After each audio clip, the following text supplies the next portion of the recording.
الرحيم قتل أصحاب الأخدود النار ذات الوقود إذ هم عليها قعود صدق الله العظيم۔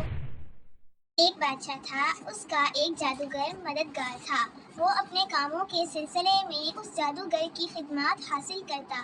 جادوگر اپنے جادو کے ذریعے سے اس کے کام کیا کرتا تھا۔ ایک مدت سے یہ سلسلہ جاری تھا۔ آخر جادوگر نے محسوس کیا اب وہ بوڑھا ہو چلا ہے، اس کی موت کی صورت میں بادشاہ کس سے کام کرائے گا؟ چنانچہ اس نے بادشاہ سے کہا، اے بادشاہ، میں بہت بوڑھا ہو گیا ہوں، شاید اب زیادہ دن زندہ نہ رہ سکوں، پھر آپ کس سے کام لیا کریں گے؟ مشکل کام کون کیا کرے گا؟ اس پر بادشاہ نے فکر مند ہو کر کہا، پھر اس کا تمہارے پاس کیا حل ہے؟ آپ میرے پاس کوئی لڑکا بھیج دیں، میں اسے جادو سکھا دیتا ہوں، ایک دن وہ ماہر جادوگر بن جائے گا اور آپ کی اسی طرح خدمت کرے گا جس طرح میں کرتا رہا ہوں، پھر آپ کو کوئی پریشانی نہیں ہوگی۔ بادشاہ کو جادوگر کی یہ تجویز پسند آئی۔ اس نے اپنی رعایا میں سے ایک لڑکے کو چنا اور اسے جادوگر کے حوالے کر دیا تاکہ وہ اس سے جادو سیکھ سکے۔ جادوگر نے اسے جادو سکھانا شروع کیا۔ لڑکا روزانہ اپنے گھر سے روانہ ہوتا اور جادوگر کے پاس پہنچ جاتا۔ تمام دن وہ اس سے جادو سیکھتا۔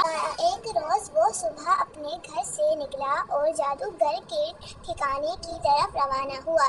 راستے میں ایک شخص کی آواز اس کے کانوں میں پڑی۔ وہ آواز اسے بھلی لگی، آواز اسے اپنی طرف کھینچنے لگی۔ اس کے قدم خود بخود آواز کی طرف اٹھنے لگے۔ اس نے دیکھا ایک جھونپڑی میں ایک بوڑھا بیٹھا ہے، اس کے بال سفید ہیں، آنکھیں بند ہیں اور وہ کچھ پڑھ رہا ہے۔ لڑکے نے بے اختیار ہو کر پوچھا، اے بزرگ، یہ آپ کیا پڑھ رہے ہیں؟ اس شخص نے آنکھیں کھول دی۔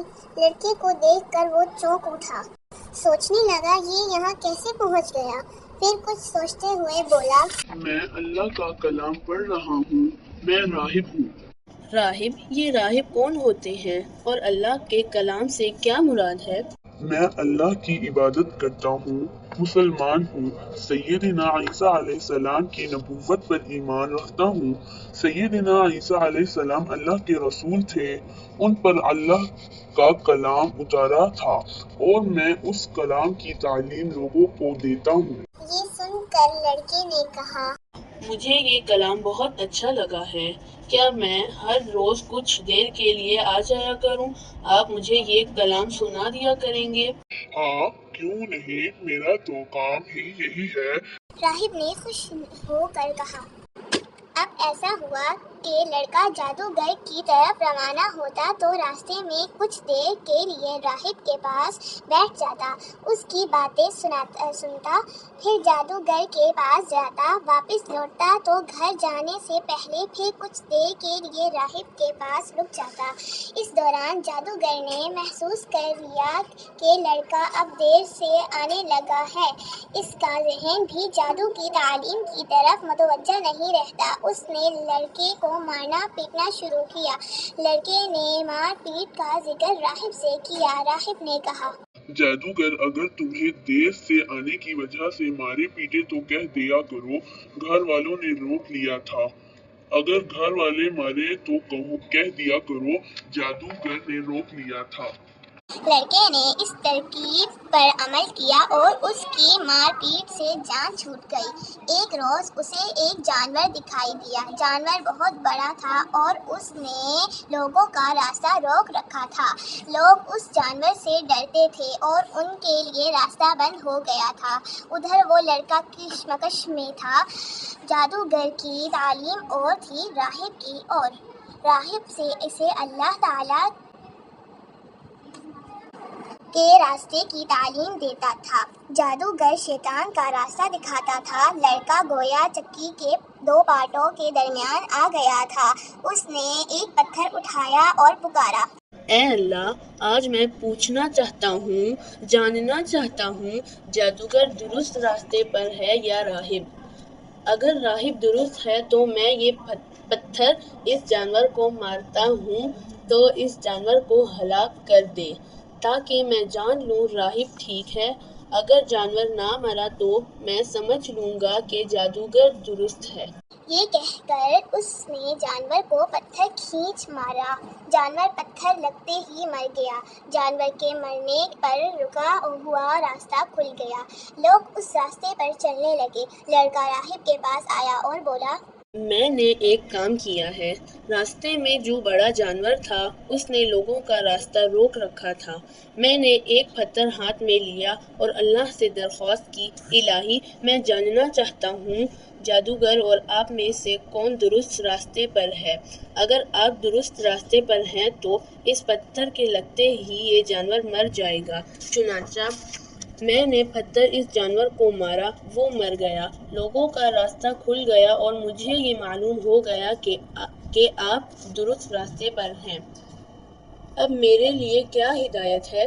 ساری بات سن کر راہب نے کہا، بیٹا تو مجھ سے بڑھ گیا، مجھ میں وہ کمال نہیں جو تجھ میں پیدا ہو گیا ہے۔ تیرا رتبہ مجھ سے زیادہ ہو گیا۔ جہاں تک میرا علم کہتا ہے میں تجھے بتا دیتا ہوں، بہت جلد تجھے آزمایا جائے گا، اور اگر تجھے آزمایا جائے تو میرا نام نہ بتانا۔ لڑکے کی سمجھ میں کچھ آیا اور کچھ نہ آیا۔ خیر اس نے راہب کی بات پلے باندھ لی۔ ایک روز اسے راستے میں ایک کوڑی ملا۔ کوڑی نے اس سے یہ کہا، بیٹا میرے لیے دعا کرو، اللہ مجھے کوڑ سے نجات عطا فرما دے۔ لڑکے نے اس کے لیے دعا کی، کوڑی اچھا ہو گیا۔ اسی طرح ایک دن راستے میں ایک اندھا اسے ملا۔ لڑکے نے اس کے لیے دعا کی، اس کا اندھا پن دور ہو گیا۔ اب تو لڑکے کی شہرت پھیلنے لگی۔ بادشاہ کا ایک وزیر تھا، وہ اندھا ہو گیا تھا۔ کسی نے اسے اس لڑکے کے بارے میں بتایا۔ وزیر بہت سے تحفے لے کر اس لڑکے کے پاس گیا اور بولا، یہ سب چیزیں تمہارے لیے ہیں اگر تم میرا اندھا پن دور کر دو۔ یہ سن کر لڑکے نے کہا، میں کسی کو اچھا نہیں کرتا، اچھا کرنا تو اللہ تعالیٰ کا کام ہے۔ آپ اللہ پر ایمان لے آئیں، میں آپ کے لیے دعا کروں گا، پھر اللہ نے چاہا تو وہ آپ کو اچھا کر دے گا۔ وزیر اسی وقت اللہ پر ایمان لے آیا۔ لڑکے نے اس کے لیے دعا کی، اس کی آنکھیں اسی وقت درست ہو گئی۔ اسے نظر آنے لگا۔ وہ بادشاہ کے دربار میں گیا اور اپنی کرسی پر بیٹھ گیا، جیسا کہ اندھا ہونے سے پہلے بیٹھا کرتا تھا۔ بادشاہ نے حیران ہو کر اس سے پوچھا، یہ تمہاری آنکھیں کس نے ٹھیک کر دی؟ وزیر نے فوراً جواب دیا، میرے مالک نے۔ میرے علاوہ تمہارا مالک کون ہے؟ بادشاہ نے حیرت زدہ انداز میں پوچھا۔ وزیر نے فوراً کہا، میرا اور آپ کا دونوں کا مالک اللہ ہے۔ بادشاہ کافر تھا، اللہ کو نہیں مانتا تھا۔ اس نے وزیر کو پکڑا اور مارنے پیٹنے لگا، ساتھ میں وہ پوچھتا جاتا تھا، بتا کس نے تیری آنکھیں اچھی کی؟ آخر تنگ آ کر وزیر نے لڑکے کے بارے میں بتا دیا۔ بادشاہ نے اسی وقت اپنے سپاہی بھیجے، انہیں حکم دیا کہ لڑکے کو پکڑ لائیں۔ سپاہی گئے اور اسے پکڑ لائے۔ بادشاہ نے اسے پہچان لیا کہ یہ تو وہی لڑکا ہے جسے اس نے جادوگر کے حوالے کیا تھا تاکہ اس کے لیے جادوگر سے جادو سیکھے۔ چنانچہ حیران ہو کر کہا، بیٹا تم نے تو کمال کر دیا، جادو میں تو اس درجے کو پہنچ گیا کہ اندھوں اور گھروں کو اچھا کرنا۔ میں تو کسی کو اچھا نہیں کرتا، اللہ کرتا ہے۔ بادشاہ نے اس کو بھی پکڑ لیا اور مارنے پیٹنے لگا، مارتا رہا اور پوچھتا رہا، بتا تو نے یہ تعلیم کس سے حاصل کی؟ مجبور ہو کر لڑکے نے راہب کا بتا دیا۔ اب بادشاہ نے راہب کی گرفتاری کے لیے سپاہی بھیجے۔ سپاہی اسے بھی پکڑ لائے۔ بادشاہ بولے، اپنے دین سے پھر جا، اللہ کا انکار کر دے، تجھے چھوڑ دوں گا، انعام و کرم بھی دوں گا۔ یہ سن کر راہب نے فوراً کہا، یہ نہیں ہو سکتا۔